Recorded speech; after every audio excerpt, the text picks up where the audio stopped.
Hi everyone, I'm Jay with Tall Fusion Support, and today I'm going to show you how to create a live meeting.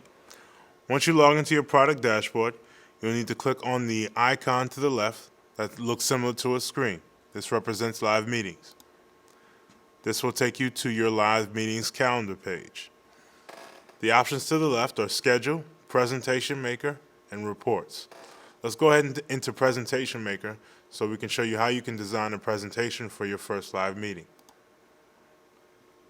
Once the presentation maker loads, you have the ability to upload videos or use saved videos, upload images or use previously imported images, upload PowerPoints or use previously uploaded PowerPoints, upload PDFs or use previously uploaded PDFs, and lastly, your archives are going to hold all of your created presentations. Let's go ahead and make our presentation for our live meeting. We'll go ahead and add some images. At the bottom of the screen, you'll see an upload button. Once you click that upload button, it will give you some more additional options. We'll go ahead and click on upload images. We'll browse our computer for the image.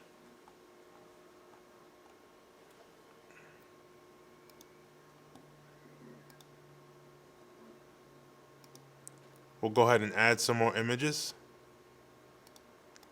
The good thing about this is you can go ahead and continue to add as much images until you're satisfied with all the images that you uploaded. And once you have a green check mark next to all of the items that you're attempting to upload, press OK. These images will then display in the folder corresponding to the month that they were uploaded in. Since we're in the month of February, our files will show up in February. Now, we'll need to drag these items into the presentation maker. You can simply click on it or drag and drop it into the presentation maker for you to add it to that. Now let's add some videos to our presentation. We'll click on videos. We'll access some of the Talk Fusion videos. And we'll add the brand new product video into this tutorial. In your presentation, you have the ability to drag around each one of these icons. There's no limit to the amount of items that you can have in your presentation maker, but basically if you want to reorganize them, you just simply drag and drop the slides into whatever position you want them to be in. Once you're satisfied with your presentation, you'll need to click on the Save button at the upper right corner. This will give you a screen to go ahead and name your presentation.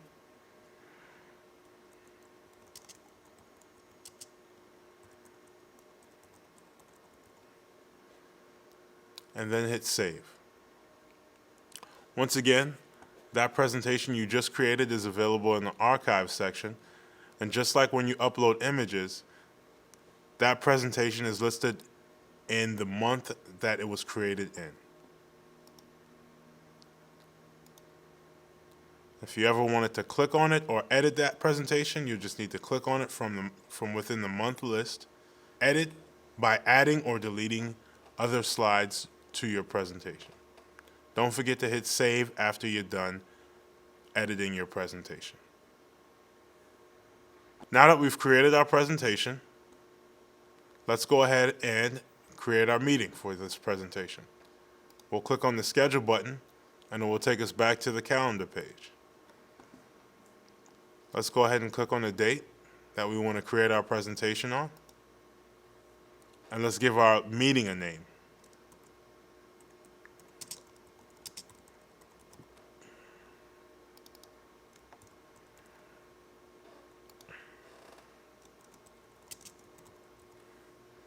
You have the ability to choose the date and time at the top here, as well as name and add a description. You can also choose if you want to make this meeting a private or public meeting. By default, the meeting is public, but if you do want to make it private, you just click this toggle here. As stated in the description, this means only people who receive the invitation will be able to join this meeting. If you want to make this a recurring meeting, just click this toggle here. This will give you reoccurrence options from daily except weekends, meaning Monday through Friday, weekly, monthly, or yearly. and you also have an end date to end that occurrence.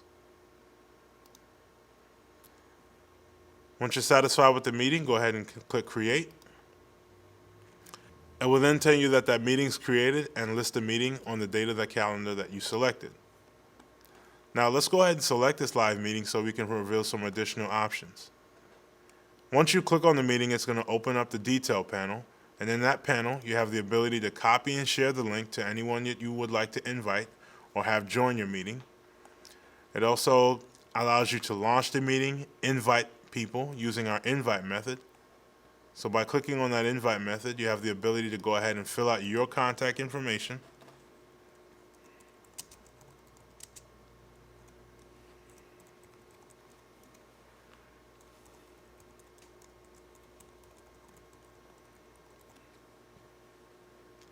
This section also allows you to search your contact manager for any contacts listed there. If you don't have any contacts in your contact manager and you're sending to someone that's not already inside your contact manager, you can simply type in the email address of that recipient.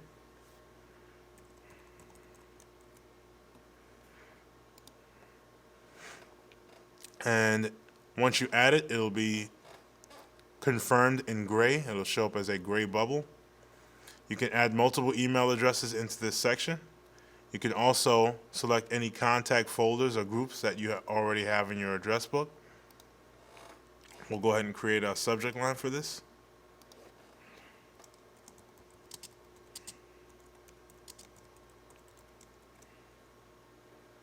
And a message body.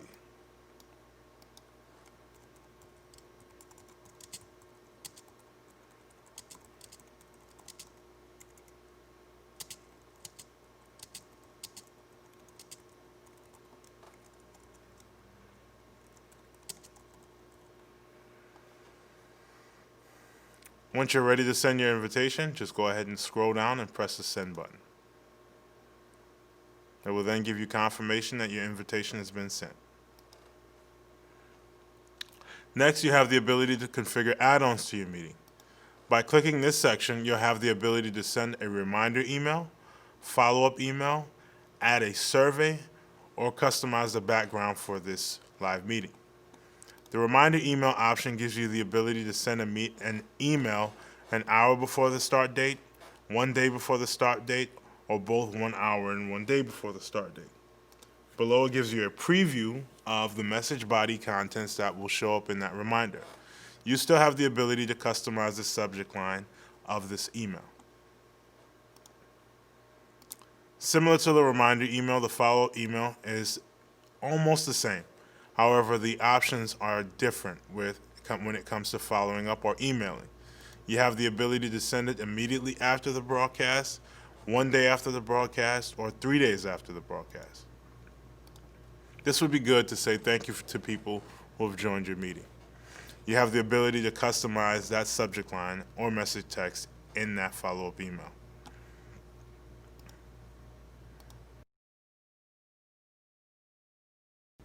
Surveys allows you to add multiple questions to your live meeting.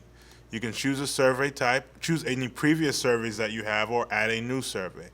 The surveys allow you to make multiple questions, whether they're going to be multiple choice or fill in the blank answers. These results of these surveys that are answered by your attendees are going to be available in the reports for live meeting. And lastly, backgrounds.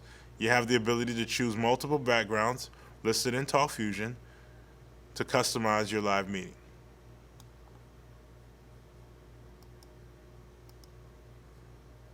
Once you're satisfied with your live meeting, we'll go ahead and click Launch. This will then open our live meeting in a new tab or window, and it will start to load the web camera up for you. As you can see, the meeting has not started yet, so we'll go ahead and start our meeting. But let's jump into some of the options that we have. As a presenter, you'll automatically see your camera starting up. You have a couple options on your web camera. You can maximize your screen by clicking the full screen icon. You have the ability to mute your microphone, so in case you need to be seen and not heard, you can mute yourself. The same goes for toggling the camera. You have the ability to toggle your camera on and off. And you also have the ability to minimize your web camera. Clicking this option will place it off screen with an indicating that the camera is still live and rolling. The first option at the upper right corner is presentation. This will allow us to select our Talk Fusion presentation that we created in the presentation maker and allow us to present it to the audience or attendees inside the room. Once you click presentation, you'll have your presenter controls, which only you will be able to see as the presenter, and this will allow you to toggle through your presentation.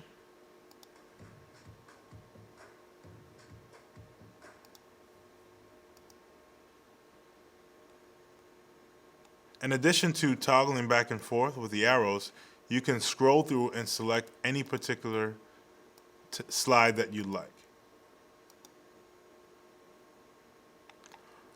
Once you're done with your presentation, you can just go ahead and click on the X button and to stop your presentation. The next option is desktop share. Desktop share allows you to share your desktop with your audience. The browser allows you to share your entire screen, a particular application window, or Chrome tab.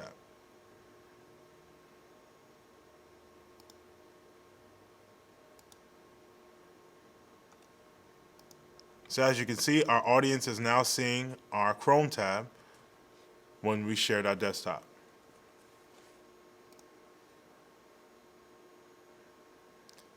You also have the ability to share files by clicking on the Files option and then clicking on the Toggle Visibility option. This will now allow your recipients to see this file share option and allow you as a presenter to upload files so that your attendees can download them. Once you click on the Upload Files button, it will then upload that file and allow the attendees to download them. You as a presenter have the ability to delete that file and toggle off the visibility icon so this way that file window or file pod is no longer visible to the attendees. The next section of this is chat. This will allow us to chat with any of our participants in the room. Once you click on the chat window and toggle the visibility icon, you can then communicate with other members in the room. Let's see if we have anyone in here. Oh, we have Keita in the room. And we have Kumar here in the room. Let's go ahead and open up their cameras and say hello to them. Before we do that, the presenter has the ability to clear the chat by clicking this Clear Chat History icon. And you also have the ability to add emojis to your meeting. So let's toggle off the visibility, close the chat, open our participants window, and click on the camera icons for our participants to bring them on screen.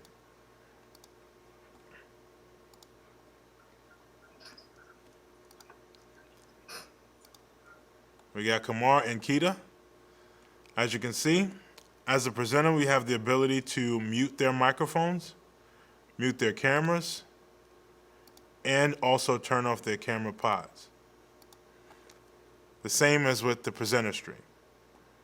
The only difference is the presenter has the ability to minimize their camera pod. You also have the ability to pass presentership controls over by clicking the Make Presenter button for whichever participant you would like to temporarily make the presenter of your live meeting.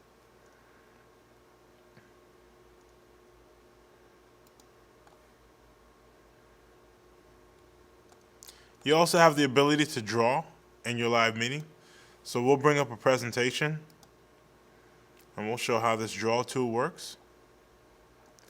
Clicking on the draw icon will then allow you to either marker up a slide, highlight a slide, or erase what you've placed into the slide area.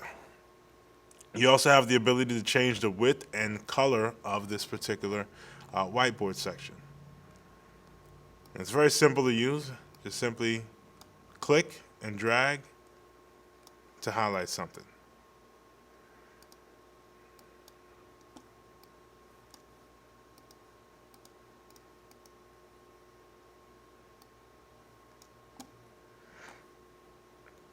You can undo moves or just simply click on the trash can to clear the entire contents of what you've created.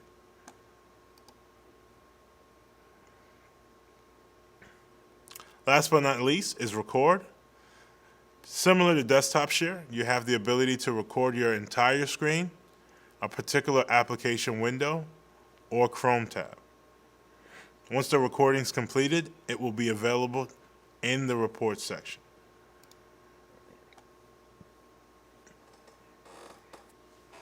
You also have the ability to send out invites while you're in your meeting.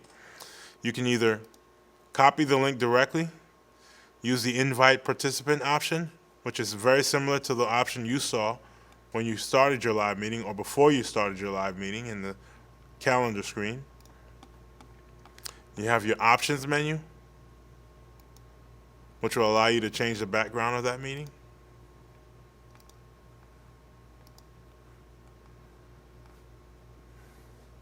You also have a support button to send us feedback or any questions. And last but not least is the end button to end your meeting. Once you click that button, it will give you a pop-up asking you if you're confirming that you want to end your meeting, and it will then let you know that the meeting is ended. You can then open up the report section for this live meeting to review the activity for this particular meeting. It will show you the amount of participants or attendees in the meeting, how long the meeting was, the name of the meeting, and the time that that meeting occurred. As you can see, you have the ability to download any surveys that you might have attached to it or view any registrations for people who have registered to be in that meeting. To the left of the meeting name will be a red icon if you chose to record your meeting. This will indicate that that meeting is fully recorded and ready to be played back. Once you click that icon, it will then start to stream that meeting you recorded and allow you the ability to download it and save it offline. This concludes our live meeting tutorial. I hope this was very helpful and informative. If you have any questions, please feel free to contact us at support@talkfusion.com. Thank you, and have a good day.